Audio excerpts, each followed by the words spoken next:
Alors voilà, donc sur le sommaire, nous allons aborder des petits rappels théoriques parce qu'il est important de bien avoir la connaissance des bases pour pouvoir commencer à faire un bulletin de paie et surtout certaines notions qui doivent être bien présentes à l'esprit. Ensuite, nous verrons plusieurs présentations de bulletins de paie. J'ai essayé, dans la mesure du possible, de balayer les cas les plus particuliers, du cas général aux cas les plus particuliers, notamment avec certaines conventions collectives qui ont des dispositions conventionnelles particulières sur ce chômage partiel. Ensuite, nous verrons un point qui me semble important, c'est l'articulation avec les indemnités journalières, parce que on peut avoir des salariés qui ont été en arrêt de par l'atteinte de la maladie, soit en arrêt parce qu'ils ont gardé leurs enfants à domicile, soit parce qu'ils étaient confinés pour des raisons d'un proche qui a été contaminé. Et ensuite, nous essayons de voir comment faire l'indemnisation au niveau sur le site. Alors, donc, il faut bien avoir en tête cette définition qui est, enfin, un petit peu cette mise en place de l'activité partielle qui a un petit peu été modifiée de par l'habitude qu'on avait de l'activité partielle.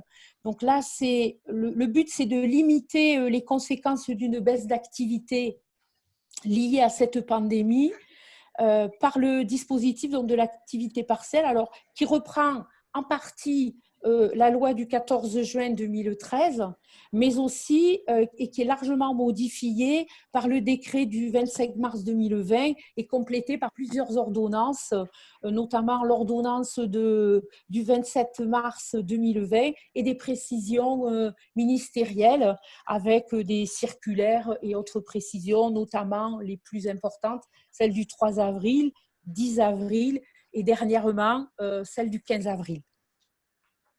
L'objectif de la mise en activité partielle, c'est atténuer les répercussions sur la rémunération des salariés liées à des baisses brutales et imprévisibles d'activité. Et le but le plus essentiel, selon moi, et notamment pour cette pandémie, c'est maintenir nos salariés prêts à pouvoir repartir et reprendre l'activité dès que, d'une part, le confinement sera peut-être ôté et surtout dès que l'outil de production pourra être relancé. Alors, rappel théorique donc, du recours à l'activité partielle. Donc, l'objectif, c'est de réduire donc, temporairement l'activité de l'entreprise par diminuer le temps de travail de ses salariés tout en les maintenant dans l'emploi, comme je vous le disais précédemment, et permettre ainsi de compenser partiellement la perte de revenus que les salariés subissent du fait de leur arrêt, on va dire, de travail. Bon, les motifs de recours, ils ont été largement repris, ils sont repris par l'article R 122-1 du Code du travail, qui sont la conjoncture économique, les difficultés d'approvisionnement en matières premières et énergie, les sinistres ou intempéries exceptionnelles, la transformation, la restructuration, la modernisation de l'entreprise et le texte dit autres circonstances exceptionnelles et c'est dans ces autres circonstances exceptionnelles que se situe la pandémie du Covid-19. Les salariés bénéficiaires, c'est l'ensemble des salariés présents dans l'entreprise, c'est-à-dire qui possèdent des contrats en CDD ou en CDI, les temps partiels, les salariés en alternance tels que les contrats d'apprentissage, les contrats de professionnalisation, les salariés avec des contrats de travail un peu particuliers comme tous les salariés au forfait, les VRP, et puis aussi, je donne les employés à domicile et les assistantes maternelles, mais ça,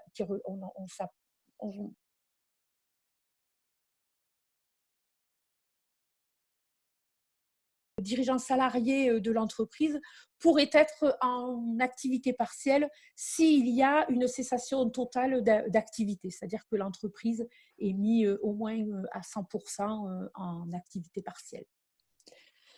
Je le dis avec un peu de précaution parce que ces dirigeants étaient éligibles à l'aide des 1 500 euros. Et a priori, d'après la circulaire là, du 15 avril, ils seraient aussi bénéficiaires de l'activité partielle et je suis un peu surprise qu'ils puissent être indemnisés des deux côtés. Donc ça sera à voir dans les précisions qui vont être données ultérieurement. Je ne sais pas si si Vanessa a quelque chose à rajouter par rapport à ça, si elle m'entend. Oui, oui, je vous entends. En fait, donc l'ordonnance, elle est parue, effectivement, elle a été publiée au JO le 16 avril, donc on attend des précisions sur le sujet parce que c'est une fermeture totale ou partielle de l'entreprise et en aucun cas, s'il y a une mise en activité partielle de quelques heures de l'entreprise, que le cadre dirigeant pourra en bénéficier. Voilà. Mais on reste avec cette possibilité, étant donné qu'il y avait la possibilité de l'autre indemnisation, il faudra être quand même un Voilà, il peu faudra prudent et voir sur attendre le les précisions cumul s'il quand va même. y avoir des restrictions ultérieurement à cette possibilité. Merci Vanessa pour cette précision. Alors, on va faire un petit rappel théorique donc, de la mise en œuvre de l'activité partielle. Donc, les formes d'activité de l'activité partielle, ce sont la réduction du temps de travail en dessous la durée légale, c'est-à-dire qu'une entreprise qui est, par exemple, à 35 heures et qui réduit son activité sur 3 jours par semaine ou 2 jours par semaine, donc elle aura elle mettra ses salariés en activité partielle pour 2 jours et elle fera travailler 3 jours. Si par exemple vous avez une entreprise qui est structurellement à 39 heures, eh bien, si elle met ses salariés, elle réduit les heures supplémentaires uniquement et qu'elle continue à faire travailler 35 heures par semaine, elle n'aura pas droit à l'ouverture de l'activité partielle. Elle réduira les heures supplémentaires, elle les suspendra, mais elle ne sera pas dans ce cas-là. Il faut bien retenir la notion en dessous de la durée légale du travail, qui est 35 heures. Ou bien la fermeture temporaire de l'entreprise sur un temps donné. Ça peut aussi être uniquement un établissement de l'entreprise et ça peut être aussi une unité de production, un atelier, un service. Le chômage partiel, enfin l'activité partielle donc est limitée en nombre d'heures dans le temps.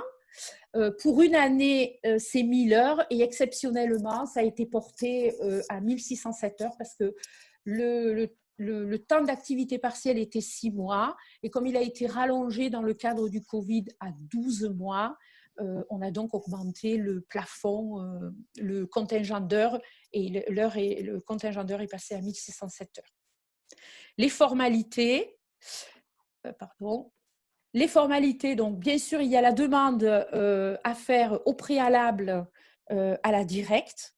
Cette demande, donc, en théorie, doit être faite dans les 15 jours avant la mise en activité partielle. Sauf que là, pareil, mesures exceptionnelles ont été prises dans le cadre du Covid.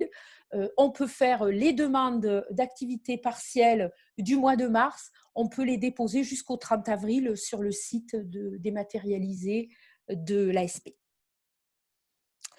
Il convient obligatoirement de prévenir, enfin de consulter le CSE pour toutes les entreprises qui en ont un. Cependant, même si les entreprises qui devaient mettre en place un CSE et qui ne l'ont pas fait sont quand même éligibles à l'activité partielle, par contre, ils doivent prouver à la directe qu'ils sont en train de mettre en place, qu'ils vont mettre en place prochainement les élections. Et ensuite, il faudra faire, une fois que l'activité partielle, après l'établissement des bulletins de paie, la demande d'indemnisation. Et il y a aussi quelques zone particulière à renseigner sur la DSN. Alors, les rappels théoriques donc, sur l'indemnisation, toujours l'indemnisation du salarié. Donc, l'indemnisation partielle perçue par le salarié. Donc, le salarié reçoit 70% de la rémunération brute servant d'assiette à l'indemnité congé payé, non pas selon la règle, comme on voit quelquefois, on a pu voir quelquefois dans divers textes ou divers endroits, la règle du dixième, non. Il faut bien retenir que c'est la règle du maintien du salaire, comme si le salarié continuait à travailler. Et là-dessus, des précisions administratives ont été apportées au 10 avril 2020 en indiquant bien que la rémunération à prendre en compte, c'est la rémunération retenue que le salarié aurait perçue s'il avait continué à travailler, en incluant les majorations, par exemple des majorations de dimanche et de nuit, parce que c'est une majoration sur l'heure de travail et non une heure supplémentaire. Parce que toutes les heures supplémentaires ne doivent être pas prises en compte dans cette rémunération de référence. Lorsqu'il y a des primes versées mensuellement et qui sont calculées en fonction du temps de présence, elles sont à retenir. S'il existe des éléments de rémunération variables qui sont payés à un rythme différent de l'indemnité, enfin du principe mensuel, et notamment par exemple des commissions trimestrielles ou des commissions sur l'année, les primes doivent être, on doit retenir donc la moyenne mensuelle, la moyenne de ce volume de primes sur 12 mois précédents. Ce qui veut dire que si par exemple vous avez une prime qui est payée au mois de mars, on doit remonter jusqu'au 1er avril de l'ensemble des primes de même type. Et on fait la moyenne sur ces 12 mois. Mais on verra plus loin, vous verrez, j'ai pris des exemples de bulletins de salaire pour vous montrer un petit peu cette notion. Et surtout, la notion à bien retenir, c'est qu'il faut exclure le volume d'heures supplémentaires. Il faut bien sûr aussi retirer toutes les indemnités qui ont un caractère professionnel, le montant de l'intéressement et la participation. Lorsque je dis les indemnités, il y a un caractère professionnel, ce sont les remboursements de transport, ce sont les paniers dans le bâtiment, voilà. Donc ça, c'est vraiment mais la notion la plus importante, vraiment qu'il faut bien avoir en tête au moment où on établit les bulletins de salaire et qu'on calcule cette rémunération, parce qu'elle est fondamentale, parce que c'est elle qui va servir à indemniser le salarié et qui va aussi servir de base pour la demande de remboursement auprès de l'ASP. Il faut bien avoir en tête que le volume d'heures supplémentaires dans son montant doit être neutralisé. Les heures indemnisables, donc ce sont les heures chômées, et j'y reviens dessus, dans la limite de la durée légale du travail. Et bien sûr, si elles sont inférieures, notamment les temps partiels par exemple, eh bien, on va retenir la durée stipulée au contrat. Maintenant, il peut y arriver qu'il y ait des entreprises qui aient une durée de travail, par exemple, sur 32 heures. Eh bien, on retiendra aussi la durée collective de l'entreprise. Quelle indemnisation? Donc, pour chaque heure chômée, l'employeur percevra une allocation représentant 70% du salaire de référence que je vous ai expliqué tout à l'heure. Et elle est limitée, alors elle est limitée par à 4,5%, pardon, 4,5 SMIG horaires et avec un plancher de 8,03 €. Mais là, pareillement, on reverra sur des exemples pour bien que vous compreniez cette notion de 4,5 SMIC et le plancher de 8 €. La détermination donc, des heures chômées, c'est dans le cas général la durée hebdomadaire légale moins la durée réalisée. Ça, c'est dans le cas où une entreprise est en activité partielle qui n'est pas une fermeture totale. Si par exemple on travaille que 2 jours semaine, etc. Donc on enlèvera pour la détermination du remboursement, on enlèvera bien sûr le temps de travail déjà réalisé.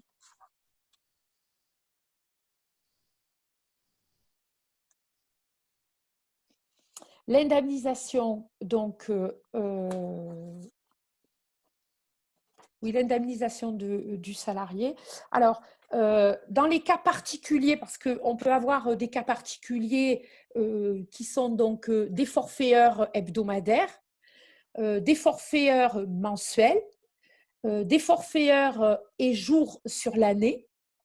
Donc, dans tous ces cas, on retiendra toujours la durée légale de travail. Même si le volume d'heures est sur un forfait d'heures hebdomadaire 38h50 par exemple, eh bien, on ne sera indemnisé que sur 35 heures. Sur le forfait heures mensuel, pareil, une entreprise qui a un forfait heures 169 heures ne pourra être indemnisée que sur la base de 151h67. Le cas des forfaits jours sur l'année, chaque journée chômée sera de 7 heures et chaque demi-journée chômée sera de 3h30.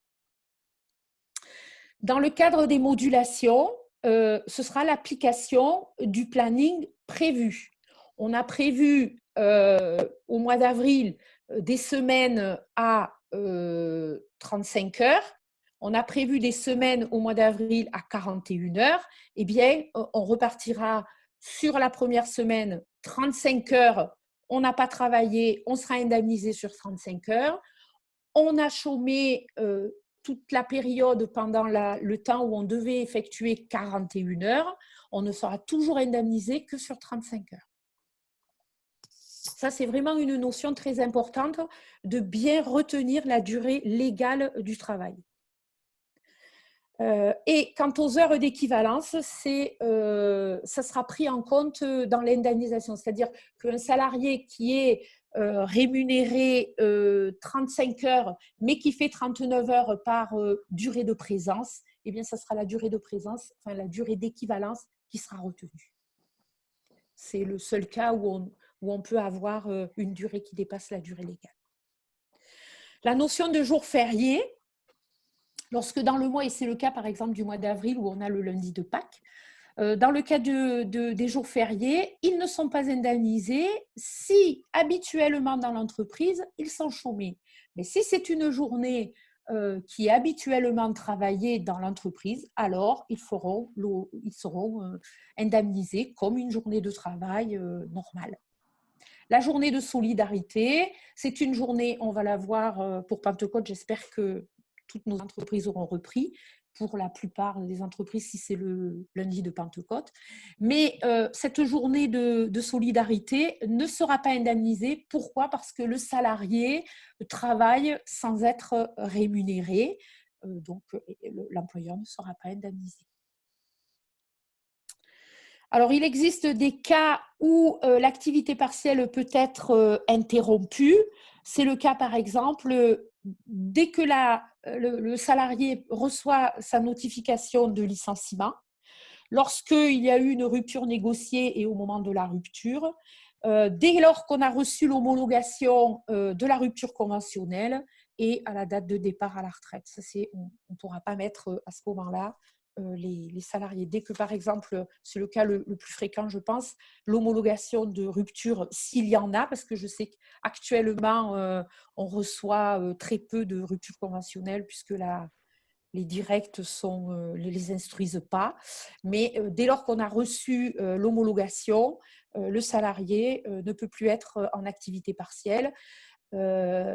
Mais attention, aussi, c'est une aparté, mais sur l'homologation des ruptures conventionnelles, on ne peut pas respecter en ce moment la non-réponse de l'administration dans les 15 jours parce qu'on sait qu'aujourd'hui… Hélène, je vais me permettre d'intervenir parce qu'on a du nouveau par rapport aux ruptures conventionnelles. Oui. Et visiblement, les instructions, elles continueraient. Et donc, Oui. on pourra respecter les dates et les délais pour tous ceux qui sont dans l'attente, sachant qu'il est préconisé de passer par le site internet de rupture conventionnelle pour télétransmettre les formulaires. Voilà. Oui, parce que nous, ce que je vous disais, on en avait eu un peu qui passait entre les mailles du Là, filet. maintenant, la note, elle est officielle. Elle est officielle, très bien. Merci, Vanessa.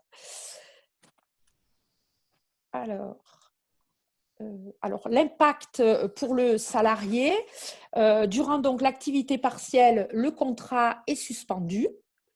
Cependant, le salarié, le cumul avec un emploi chez un autre employeur est possible tout en conservant son indemnisation.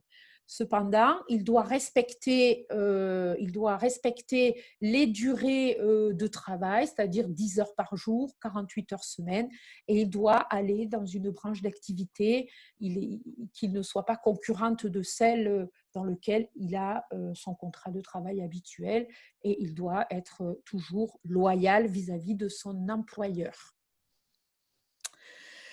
Durant la période d'activité partielle, les congés payés continuent à être acquis. C'est une période d'absence, mais c'est une période d'absence qui ouvre droit aux congés payés. Ça veut dire que si par exemple un salarié est en activité partielle tout le mois, il aura quand même droit à ces 2 jours et demi de congés payés acquis. Et pareillement, au niveau de la répartition du calcul de l'intéressement et de la participation, ces heures d'activité partielle seront considérées comme du travail effectif.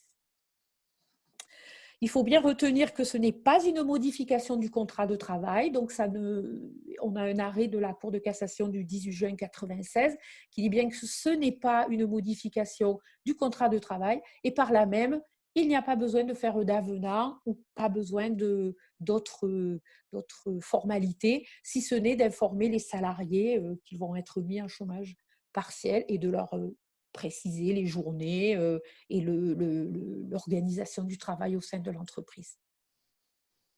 Cette indemnité d'activité partielle constitue un substitut de salaire pour le calcul des primes.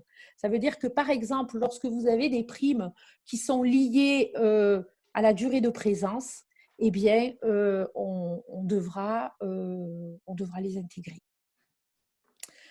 En cas de rupture postérieure à la période d'activité partielle, par exemple, si un salarié va être indemnisé, pareillement, pardon. Donc, je peux continuer, j'entendais parler, mais s'il y a quelqu'un qui veut intervenir. Donc, c'est une personne qui n'a pas coupé son micro, Hélène. Ah, pardon, excusez-moi. Donc, je reviens pour les indemnités de licenciement. Eh bien, la période d'activité partielle sera considérée comme du temps de travail, et pour calculer les 3 ou les derniers, les 12 mois, il faudra soit reconstituer le salaire, soit prendre le salaire avant l'activité partielle. Voilà. Et donc, a priori, les périodes aussi d'activité partielle ont un impact au niveau des retraites complémentaires, puisque elles ne seront prises en compte que lorsqu'elles excèdent 60 heures au cours d'une même année. On va voir maintenant rapidement la rémunération mensuelle minimale. Donc, un salarié doit percevoir 70% de son taux horaire habituel. Cependant, il ne peut pas percevoir une rémunération inférieure au SMIC net, c'est-à-dire 8,03 €. Il n'y a pas de plafond, parce que le plafond existe, les 4,5 SMIC ne sont que pour l'indemnisation, c'est-à-dire le remboursement par l'employeur de l'ASP à l'employeur, de l'État à l'employeur. Par contre, lui, l'employeur, même si le salaire dépasse les 4,5 SMIC, il devra verser au salarié les 70% de son taux habituel. Le plancher n'est que pour les petits salaires et de telle sorte qu'ils aient au moins un SMIC net. S'il existe des dispositions conventionnelles régissant l'activité partielle, bien sûr, l'employeur est tenu de faire application de ces dispositions conventionnelles. On verra tout à l'heure, quand je vous donnerai des exemples de bulletins, des exemples de conventions collectives qui demandent à ce que, par exemple, les salariés soient indemnisés sur la base de 75-95% du salaire. De ce plancher de 8,03 € sont exclus les contrats en alternance parce qu'ils doivent percevoir leur salaire, le taux horaire habituel, puisque en partie ils ne doivent pas percevoir plus, et ça c'est aussi une règle valable pour l'ensemble des salariés, ils ne doivent pas percevoir plus que s'ils travaillaient.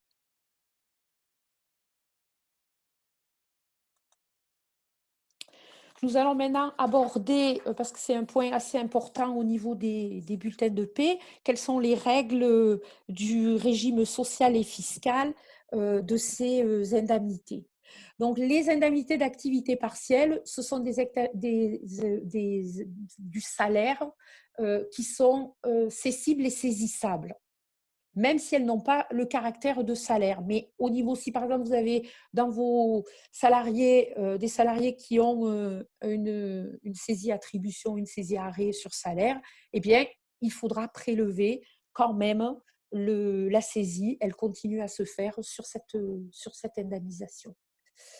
Elles sont exonérées de l'ensemble des charges sociales, sécurité sociale, retraite, chômage, les taxes sur les salaires, les taxes d'apprentissage et formation professionnelle. Elles sont soumises à la CSG et au CRDS à hauteur avec un taux abattu de 6,70 et on continue sur ce volume d'indemnité, on continue à appliquer les 1,75 pour frais professionnels. Ça veut dire que la base retenue pour le calcul de la CSG sera de 98,25%.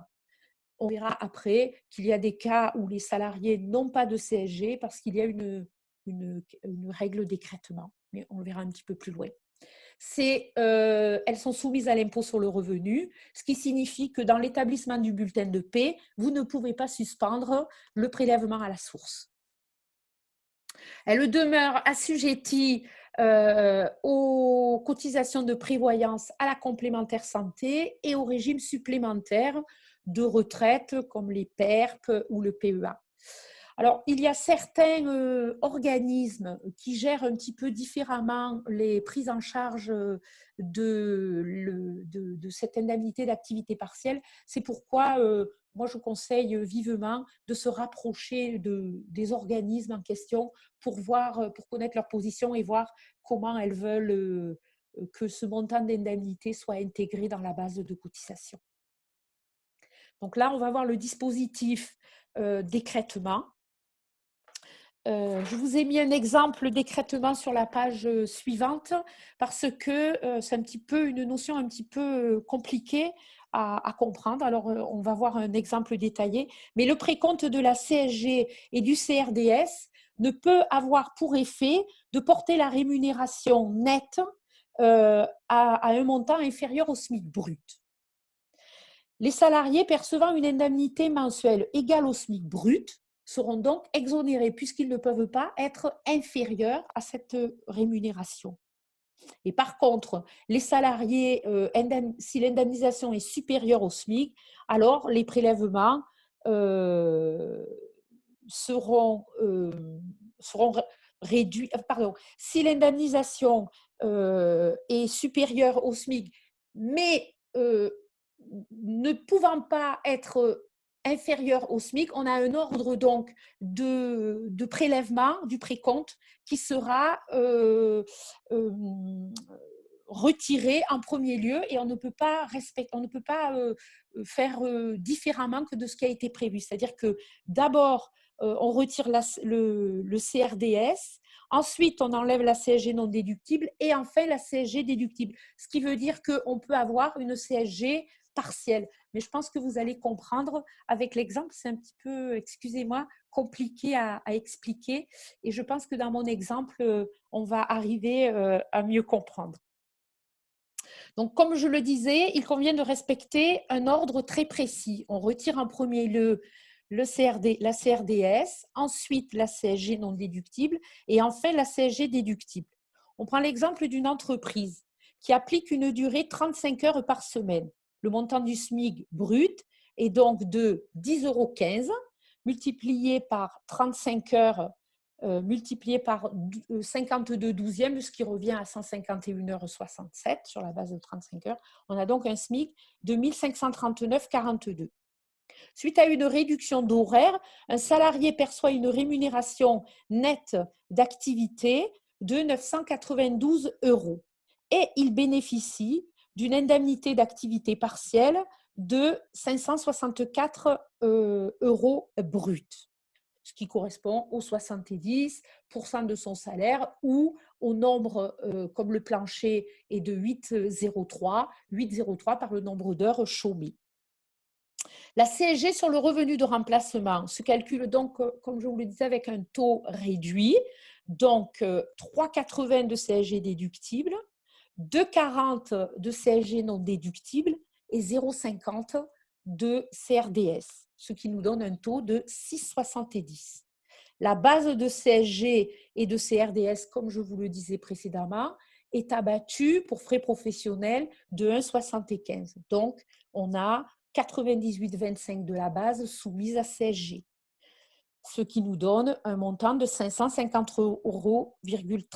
La CSG déductible, 554,13 € multiplié par 3,80% nous donne 21,06 €. La CSG non déductible, 13,40 €. Le CRDS, 2,70 €, ce qui nous donne une allocation nette de 564 € moins le volume total de CSG-CRDS, ce qui nous donne 526,87 €.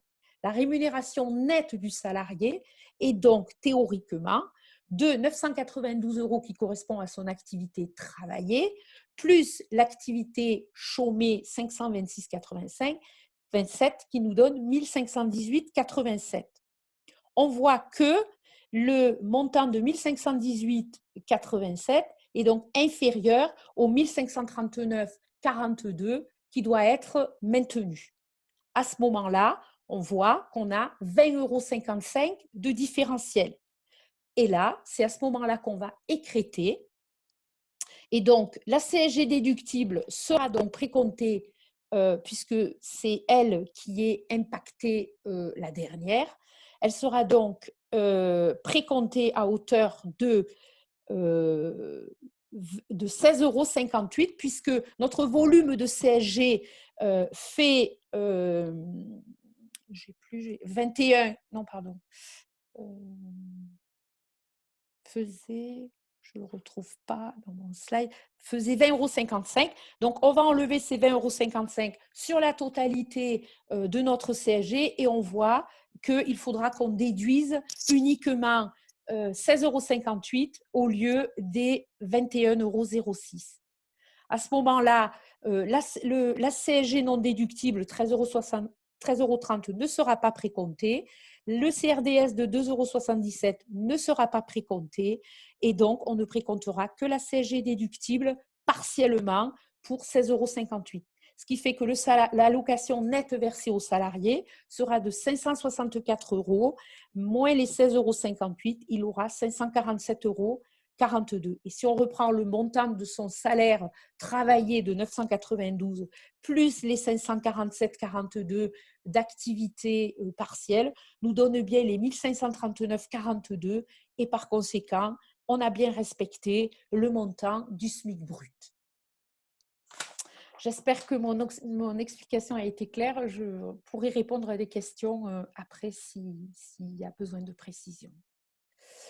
Les mentions, alors maintenant on va prendre la deuxième partie donc, de l'intervention qui est sur la notion des bulletins de salaire et des exemples. Donc on a une mention obligatoire sur les bulletins de paie.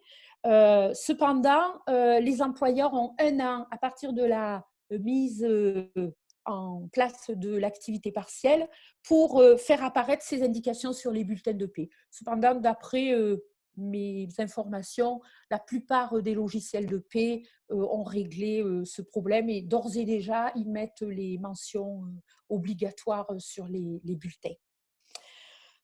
Donc, il faut bien porter le nombre d'heures indemnisées, le taux appliqué pour le calcul des allocations et la somme versée au titre de la période considérée. Si effectivement vous avez un logiciel de paie qui n'a pas encore intégré ces notions-là, eh bien, vous pouvez toujours remettre à votre salarié un document sur papier libre qui reprendra ces indications. Mais le salarié doit avoir connaissance de ces 3 indications. Et maintenant, nous allons aborder des bulletins de paie. Alors, on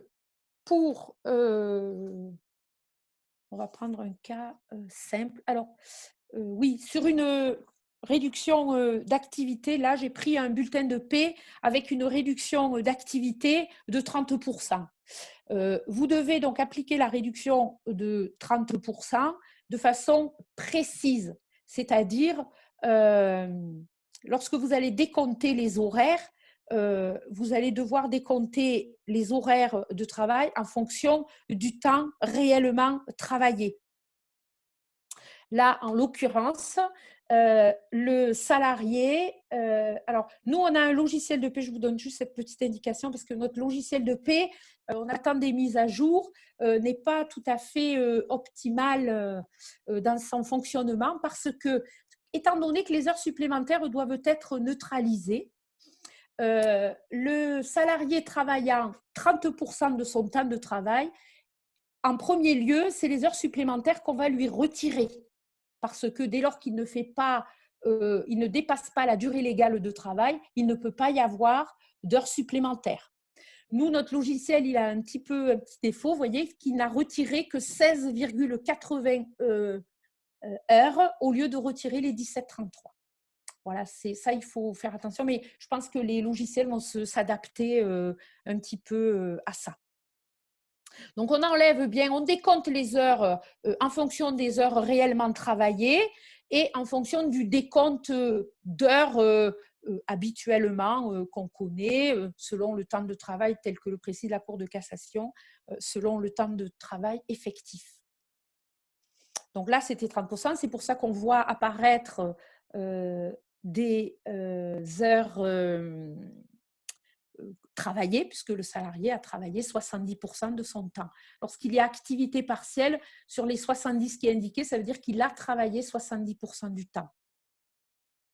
Et là, on va donc décliner le bulletin de salaire normalement. Et puis, on va arriver au… Alors, je ne sais pas ce qui s'affiche là, je crois que j'ai fait une mauvaise manip, excusez-moi. Nous allons donc calculer l'indemnité partielle. Alors, le salarié, dans ce cas d'espèce, il a une rémunération de base de 2024,79.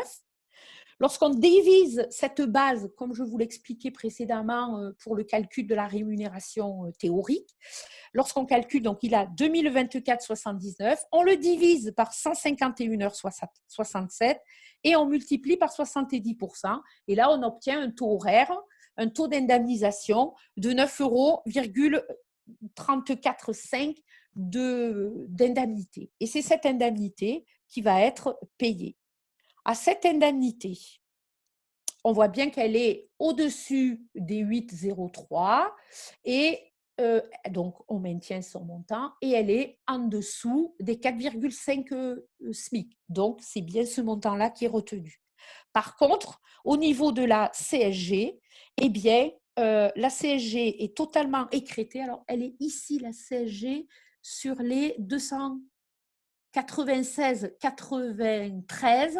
Donc, on voit les 296,93 euros qui correspondent au montant de la CSG, de la base de CSG, c'est-à-dire des 302,22 euros multipliés par 98,25, puisque ça reste toujours avec les 1,75 d'abattement pour frais professionnels. Et là-dessus, on applique la CSG de 3,80%, la CSG non déductible de 2,40 et la CSG déductible et le CRDS de 0,50.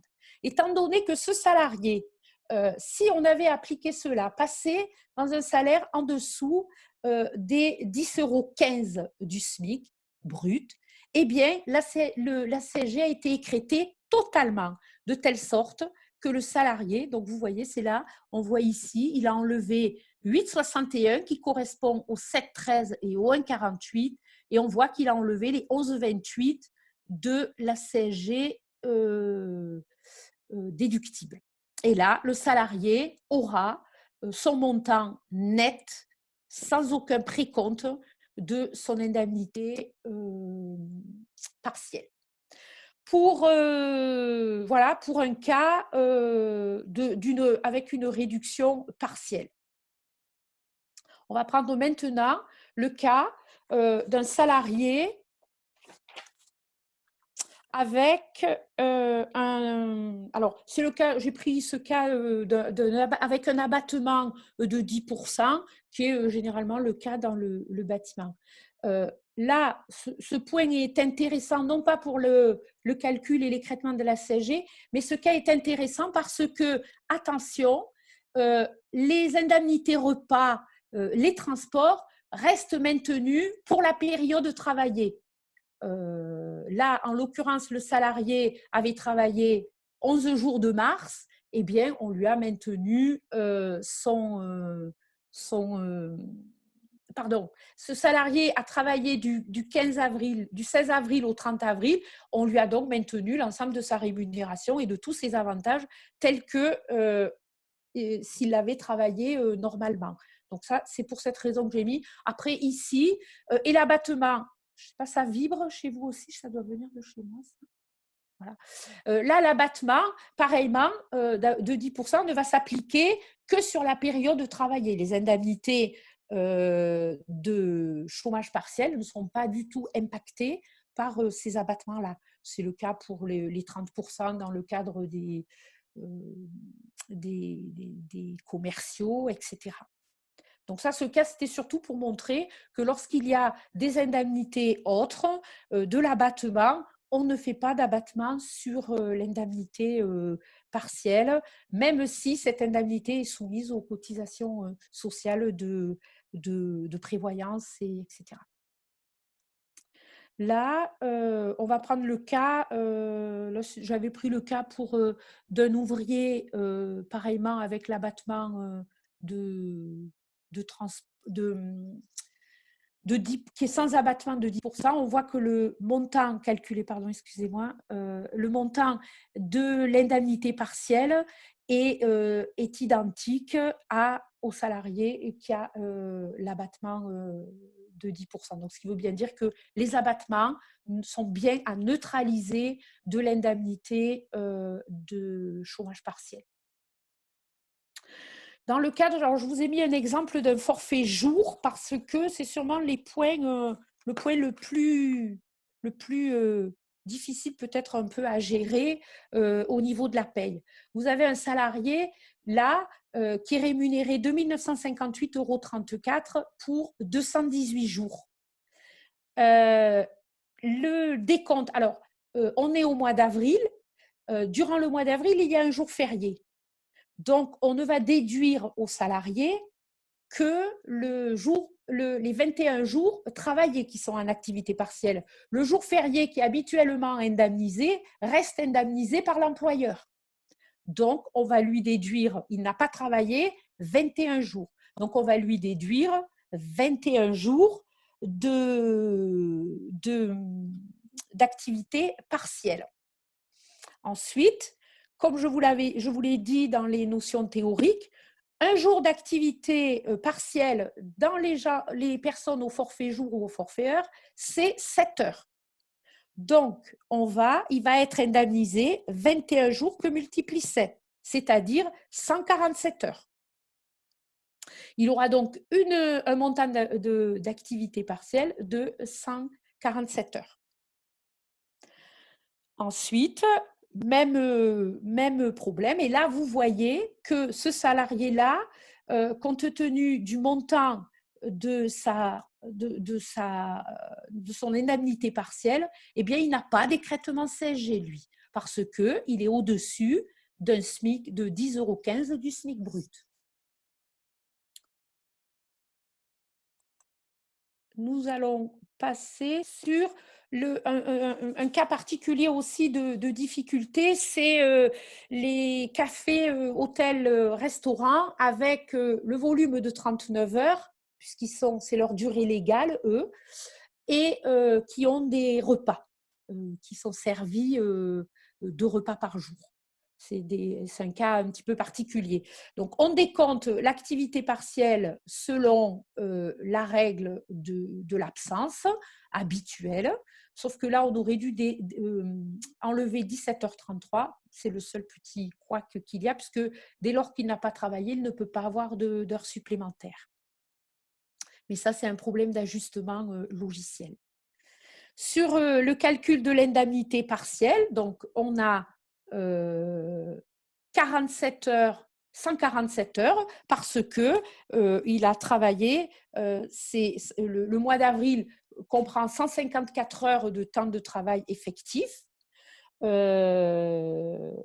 a le jour férié qui est à la charge de l'entreprise, donc il n'a plus que 21 jours. 21 jours à 7 heures nous donne 147 heures. Comment on a calculé les 9,33 €? Eh bien, on a pris 2 repas par jour sur 21 jours, donc ce qui donne 42 repas.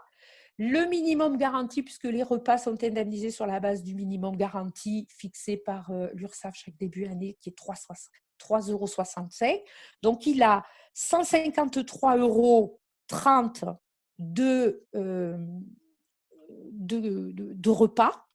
À ces 153,30 €, on va rajouter sa rémunération, qui est 1621,17 €. Ce montant, on va le diviser sur la durée légale du travail, parce que même qu'il fasse 39 heures, comme je vous l'ai dit, on neutralise les heures supplémentaires.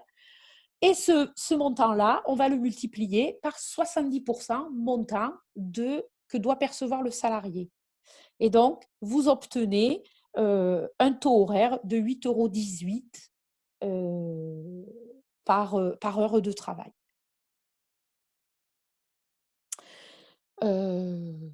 Voilà. Alors, pourquoi on a 163,80 dans le bâtiment, excusez-moi, dans les hôtels, cafés, restaurants, il a été décidé avec les syndicats de la profession de maintenir, c'est le seul cas où on paiera 39 heures par semaine.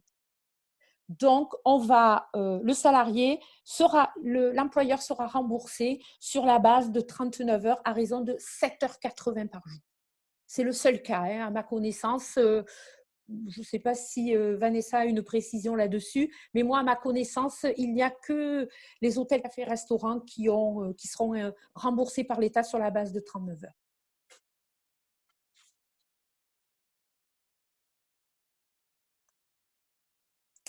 Ensuite, je vous ai pris l'exemple pour illustrer le cas. Alors, c'est un cadre avec une indemnité conventionnelle à 75%. C'est parce que sa convention collective, la convention collective, là en l'occurrence, c'est l'application d'une convention collective qui est l'application collective du Syntec, qui dit que le salarié ne doit pas percevoir moins de 75% de sa rémunération. Et donc là, le calcul toujours identique, on enlève les heures, donc Donc, on enlève les heures et on calcule l'indemnité sur la base de… Alors, je suis passée au temps partiel, là, excusez-moi. Donc, on calcule donc son indemnité sur la base de 75% de sa rémunération au lieu de retenir 70%. Mais cependant, l'administration… Alors, je viens ici vous le montrer.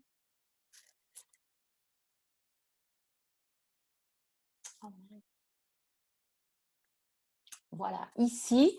Donc, les 70% de la rémunération représenteront 14,13 € et comme l'employeur va devoir obligatoirement maintenir 75% de la rémunération, eh bien, il devra payer une indemnité complémentaire d'activité partielle de 1,93 € pour respecter les dispositions de la convention collective qui, elle, a prévu des dispositions particulières.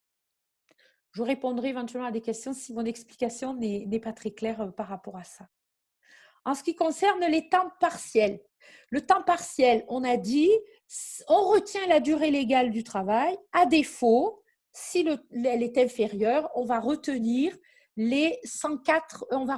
la durée du travail stipulée au contrat. Là, en l'occurrence, c'est un salarié qui travaille 104 heures par mois. Eh bien, pareil, on a retenu sa rémunération habituelle qui est de 1 055 €. On l'a multiplié par 70%, on a divisé par 104 heures et on a trouvé un taux qui était inférieur, puisque je crois que le taux fait 7,10 € exactement de rémunération, étant donné que l'employeur a l'obligation de payer le salarié au moins à 8,03 €, eh bien on maintiendra 8,03 €. Pourquoi là, dans le cas du plancher prévu par la loi, on ne met pas de différentiel de complément d'indemnité. On ne met le complément d'indemnité que lorsque les dispositions conventionnelles nous contraignent à payer plus que les 70%. Là, on peut porter directement les 8,03 €. Ensuite, pareillement, le SMIC brut n'étant pas respecté avec cette indemnité, puisque le salarié perçoit 8,03 € au lieu de 10,15 €, eh bien, il aura toute sa CSG qui est ici et ici, sera totalement déduite par l'écrêtement, pour respecter la notion du SMIC brut. Je vous ai mis le cas d'un apprenti. Les apprentis donc doivent percevoir le taux horaire qu'ils perçoivent habituellement. Là, vous voyez, c'est un apprenti qui a 4,97 € de rémunération. Eh bien, il a 4,97 € de salaire maintenu. Là, c'est un cas, je vous ai mis uniquement pour vous montrer la notion des 4,5 SMIC. Alors, la notion de 4,5 SMIC, il faut retenir cette notion-là. Le SMIC brut est à 10,15 €. Mais comme on doit verser 70%, on va multiplier par 4,5 fois le SMIC. Ça veut dire que c'est un SMIC brut 4,5 de 45,67. Mais attention, on ne retient que les 70%. Donc, multiplié par 70%, c'est la raison pour laquelle l'employeur ne sera remboursé qu'à hauteur de 31,96 € ou 97, ça dépend un petit peu les arrondis selon les textes indiqués. Là, le salarié, alors, vous allez me dire, la rémunération du salarié est de 3 000 € et on dit qu'il perçoit une indemnité supplémentaire. Pourquoi 3 000 €? C'est son salaire habituel. Cependant, c'est un salarié qui perçoit énormément de commissions et comme je vous l'ai dit, pour calculer les commissions, on doit reprendre le variable, les rémunérations variables sur les 12 mois précédents. Et en l'occurrence, lorsqu'on a fait la moyenne des 12 mois précédents, le salarié avait une rémunération variable de 7 763. Donc, en rémunération, pour calculer l'indemnité qu'on devait verser aux salariés, on a retenu une base de 10 763 euros. Cependant, l'employeur, tel que vous le voyez là, maintient 49,67 € de l'heure, mais lui, il ne sera remboursé par l'État que de 31,97 €. Et ce salarié, pareillement, ayant un salaire nettement supérieur au SMIC brut, eh bien, il a sa CSG complète. Je vous ai mis l'exemple d'un contrat pro. Dans les notions théoriques précédentes, je vous disais que les contrats en alternance, que ce soit les apprentis ou les contrats pro, devaient maintenir leur taux horaire habituel. Sauf que les contrats de professionnalisation sont soumis aux cotisations sociales, contrairement aux apprentis, au précompte pour les apprentis. Et donc, là, si j'avais payé son salaire habituel 8,12 € par 70%, on aurait eu 8,12 € par 70%, on avait 5,68 €. On aurait dû, dans la théorie, puisqu'il était inférieur à 5,68, lui maintenir 8,03 €. Cependant, non, on ne maintiendra pas 8,03, on maintiendra le taux, on maintiendra un montant afin que le salarié ne gagne pas plus que s'il travaillait habituellement. Et donc là, pour que le salarié perçoive son salaire habituel, eh bien, il convenait de mettre un taux d'indemnisation de 6,26 €. Et bien sûr, l'entreprise ne sera remboursée qu'à hauteur de 6,26 € de l'heure pour ce salarié. Voilà pour les exemples de bulletins. Je voudrais faire un rapide point sur les articulations avec les indemnités journalières. Donc, si on se trouve en présence d'un arrêt de travail classique, c'est-à-dire un salarié qui a une bronchite ou qui a une autre maladie que le Covid, eh bien, si l'arrêt de travail classique intervient après la mise en activité partielle, le salarié bascule en maladie et est indemnisé par les indemnités journalières de sécurité sociale et l'employeur ajuste la rémunération pour maintenir cette rémunération au montant de la rémunération qu'aurait perçue le salarié s'il avait été placé comme les autres salariés à 70% de leur rémunération. Le complément que le salarié verse, que l'employeur verse entre les indemnités journalières et les 70% sont soumises à charge.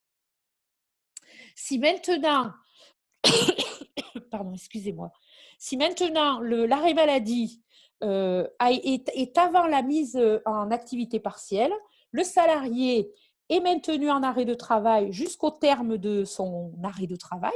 Il est indemnisé par les indemnités journalières et l'employeur, pareillement, ajuste pour maintenir la rémunération afin qu'il ne gagne pas plus que s'il avait été en activité partielle et il est soumis, et ce complément-là est soumis à charge sociale. En présence des arrêts dérogatoires, c'est-à-dire des gens qui ont été mis en arrêt soit parce qu'ils étaient atteints du Covid, soit surtout, et c'est les cas les plus fréquents, parce qu'ils étaient, ils gardaient leur enfant âgé de moins de 16 ans à leur domicile. Dans ce cas-là, si l'arrêt,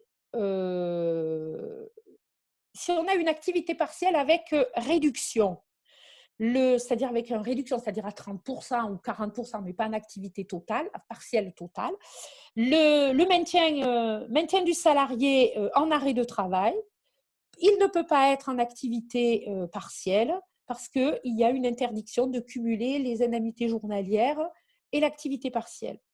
Si maintenant l'activité partielle est en suspension totale, c'est-à-dire qu'on a fermé l'entreprise ou on a fermé le service ou on a fermé l'atelier, eh bien, il est maintenu en arrêt de travail jusqu'à son terme. Il ne pourra pas le prolonger. C'est-à-dire que les arrêts de travail pour les personnes qui gardent leurs enfants à domicile, c'était 14 jours renouvelables. Eh bien là, il ira jusqu'au terme de son premier arrêt et il ne pourra pas le prolonger et il basculera vers le dispositif d'activité partielle parce qu'il y a toujours cette notion de cumuler les indemnités journalières et les activités partielles. Concernant les mi-temps thérapeutiques, qui sont des cas un peu particuliers. Alors, il y a plusieurs, on n'a pas de texte précis qui nous définisse cela. Je ne pense pas que c'était prévu par la dernière circulaire qu'on a eue du 14 avril. Par conséquent, il y a, je dirais, deux écoles. Certains disent on interrompt le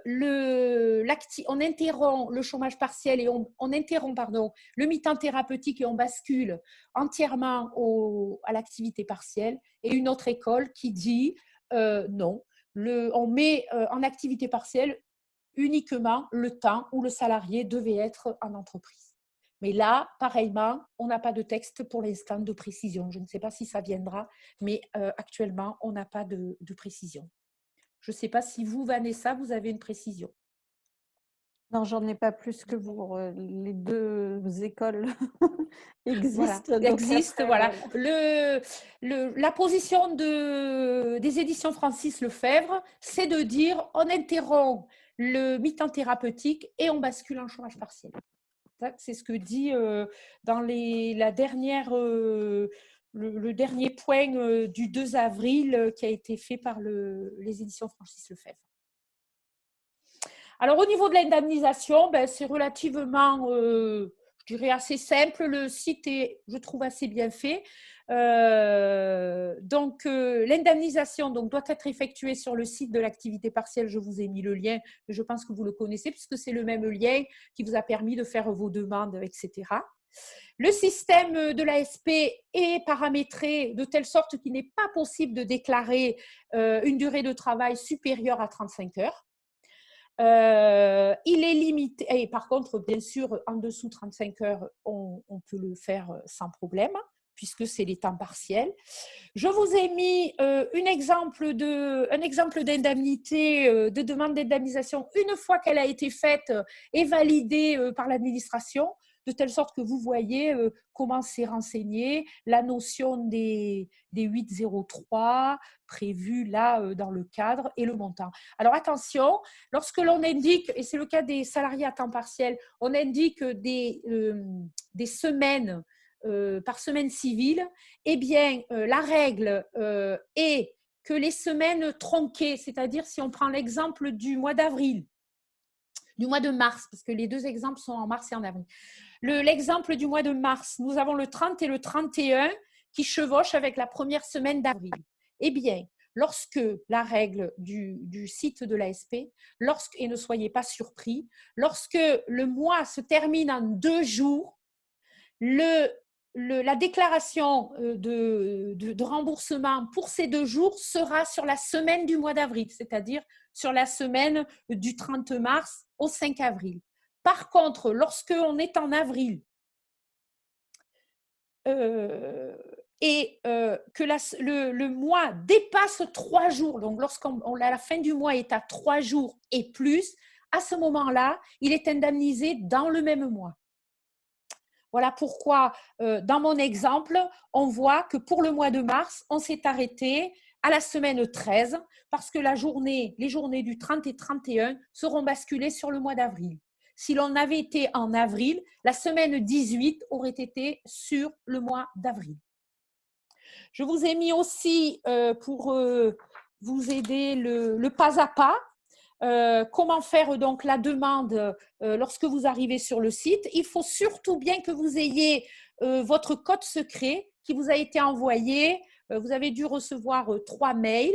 Un premier mail qui vous donnait vos codes secrets, enfin vos identifiants et votre mot de passe.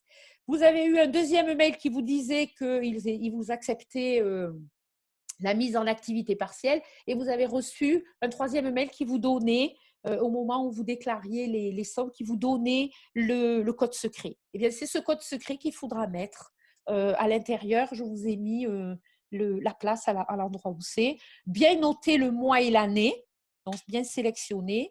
Et là, vous créez l'ensemble de vos salariés. Si vous avez peu de salariés, moi je vous conseille de le rentrer à la main. Si vous avez 2-3 salariés, vous pouvez le rentrer à la main, ce n'est pas très très long. Par contre, si vous avez plusieurs salariés, à ce moment-là, vous pouvez le faire par un import Excel. Sur les arrêts dérogatoires, l'arrêt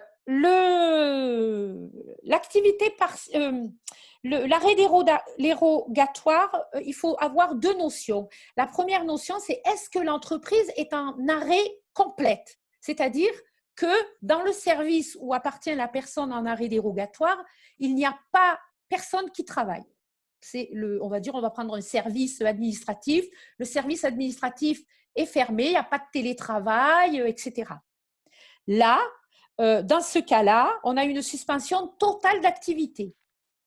Et là, le salarié va jusqu'au terme de son arrêt de travail. Si par exemple, il y avait un arrêt de travail de 14 jours, il termine son arrêt de travail. Alors, normalement, le texte précisait qu'il fallait faire une reprise et basculer en arrêt de travail, mais il y a une tolérance lorsque l'arrêt de travail est entamé. On va jusqu'au terme de l'arrêt de travail. Et ensuite, le salarié, dès que son arrêt de travail est terminé, entre dans le dispositif de l'activité partielle. Et bien sûr, l'employeur, durant la période où le salarié est allé est resté en indemnité journalière, lui devra le complément si les dispositions conventionnelles, etc., sont requises pour son maintien de salaire. Si maintenant l'activité partielle est réduite, ça veut dire que l'entreprise ne travaille qu'à 30%, par exemple, eh bien, le salarié, lui, est maintenu dans son arrêt de travail. Et à ce moment-là, il percevra uniquement ses indemnités journalières et le complément d'activité et le complément de salaire lié à la maladie.